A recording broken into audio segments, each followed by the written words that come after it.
Première frappe française en Irak. Après le feu vert du président Hollande, les chasseurs français ont lancé vendredi leur premier raid contre des positions de l'organisation État islamique dans le nord-est du pays.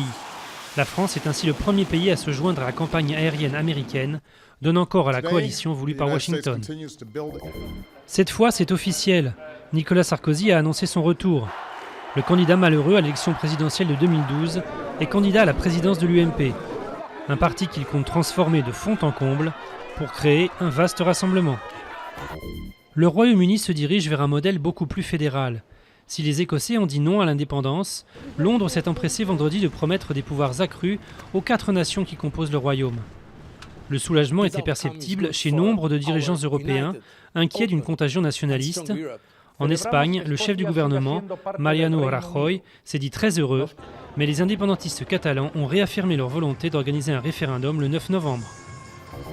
La plus grosse entrée en bourse de l'histoire.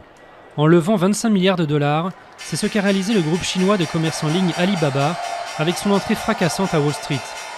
Le groupe fondé par Jack Ma va peser 168 milliards de dollars en bourse. Des pandas triplés viennent d'ouvrir les yeux. Nés fin juillet dans un zoo chinois, ils seraient les seuls triplés survivants au monde. Une sorte de miracle, compte tenu de la difficulté naturelle de l'espèce à se reproduire.